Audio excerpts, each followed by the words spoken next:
কি অবস্থা না? আস্তে আস্তে তো সব ক্রিমিনালগুলো ধরা খাইতেছে, সব চোরেরা ধরা খাইতেছে আস্তে আস্তে। কিন্তু এখনো কিছু বড় বড় রাঘব বোয়াল তারা পানির নিচে ডুব দিয়ে আছে, চুপ করে ডুব মারি বই রয়েছে।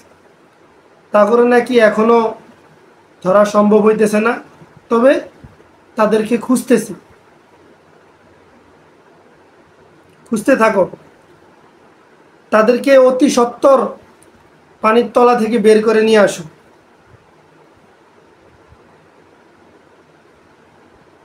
তারা এক একজনের কাছ থেকে 2-3 লক্ষ টাকার বিনিময়ে প্রশ্ন ফাঁস করছে। এই যে স্যুট কোট টাই প্যান্ট পরি, হ্যাঁ, আইসা ভাব ভাব মারো, ভাব। চোরের ঘরে চোরেরা, চোরে গো আবার বড় বড় গলা, হ্যাঁ, চোরেরা স্যুট টাই প্যান্ট কোট লাগায় আবার ভাব মারায়। এই যে এক কর্ম কমিশনার, এই কর্ম কমিশনার কর্মকর্তারা, হেতারা তো নিজেরাই চোর। হ্যাঁ, তারা আবার কেমনে ক্যাডার বাড়ি করবো? তারা বাসি বাসি বড় বড় চোর করে আনি বিভিন্ন জায়গায় বসাই দিতেছে, চোরে গো হাতে দেশটারে তুলি দিতেছে। একটা বার চিন্তা করেন, একটা বার চিন্তা করেন, এই ক্রিমিনাল লাইগা, এই এই চোরে গোল লাইগা কত হাজার হাজার মেধাবী ছাত্র নষ্ট হইতেছে। দেশ উন্নতি করবেন কেমনে করবেন? কাগরে দিয়া করবেন? এই সরে করে দিয়া, এই সরে করে দিয়া দেশ উন্নতি করবেন? শুধু কেবল বড় বড় ব্রিজ, বড় বড় সেতু হইলেই দেশ উন্নত হয় না।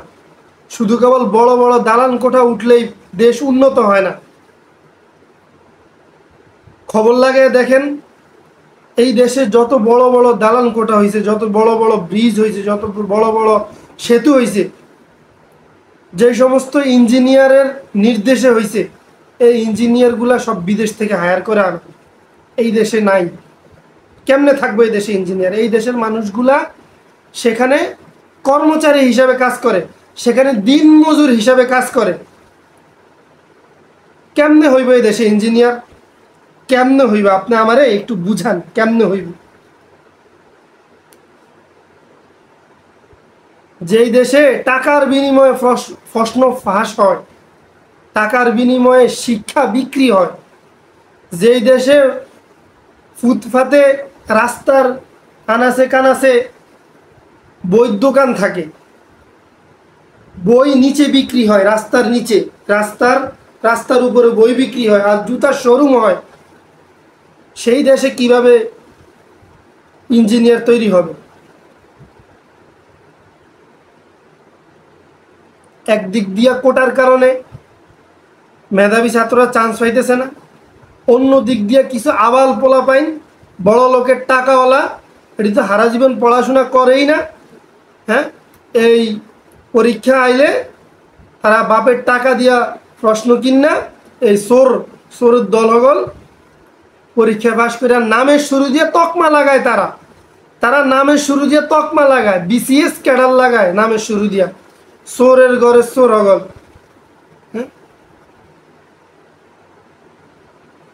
এটি না চেহারার দিকে চাওয়া যায় না, দেখা যায় কেন এটিরে মানুষের টাকা চুরি করতে করতে, মানুষের টাকাগুলা চুষা খাইতে খাইতে তাদের চেহারা চুরুত সব হনুমানের মতন দেখা যায়। জানোয়ার দল হগল। এই যে কর্ম কমিশনারের যে উপপরিচালক, হ্যাঁ, আবু জাফর, তারপরে জাহাঙ্গীর আলম, সহকারী উপপরিচালক আলমগীর কবির, তারপরে নিখিল চন্দ্র রায়, অফিস সহায়ক খলিল্লা, তারপরে চেয়ারম্যান সাহেবের যে গাড়ি, এই গাড়ির যে চালক, এই গাড়ির ড্রাইভার আবেদ আলী, এই এক জানোয়ার। তারা বিসিএস ক্যাডার নির্ণয় করে, টাকার বিনিময়ে তারা বিসিএস ক্যাডার এই দেশে প্রতিষ্ঠা করে।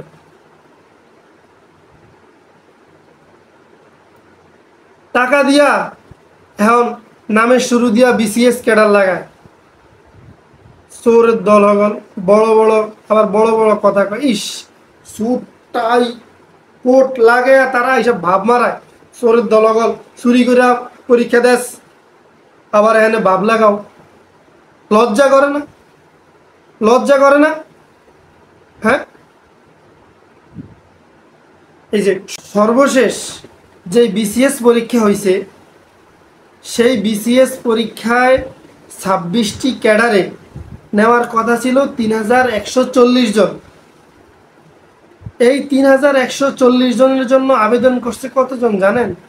আবেদন করছে প্রায় 3.25 লক্ষ চাকরি প্রার্থী।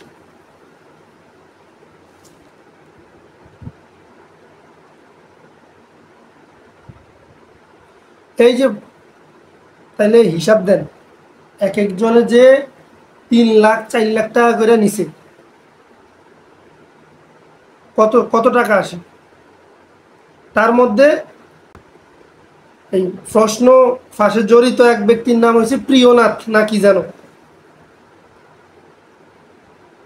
এই প্রিয়নাথ সে 450 জনকে প্রশ্ন দিছে এবং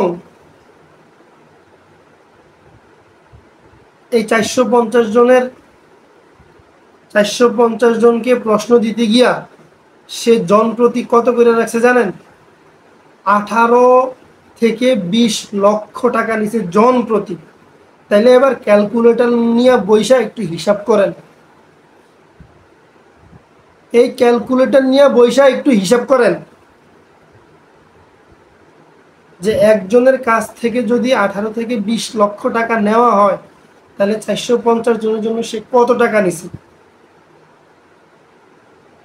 তার মধ্যে এই প্রশ্ন ফাঁস যে চক্রান্ত, হ্যাঁ, এই চক্রান্তের মাত্র 50 জনকে নাকি খুঁজে পাওয়া গেছে, আর বাকিদের ব্যাপারে এখনো তদন্ত চলতেছে, তাদেরকে তাড়াতাড়ি খুঁজে বের করো।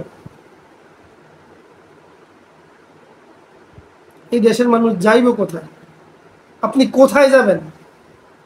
যারা প্রশ্ন তৈরি করে তারাই আবার প্রশ্ন ফাঁস করে, যেখানে প্রশ্ন ছাপায় সেখান থেকেও প্রশ্ন চুরি হয়, সেখান থেকেও সেই জায়গার প্রশ্ন তৈরি হয়, যেখানে তৈরি হয় সেখানে যে কর্মচারীরা আছে সেই কর্মচারীরাও প্রশ্ন ফাঁস করে, প্রশ্ন বিক্রি করে দেয়।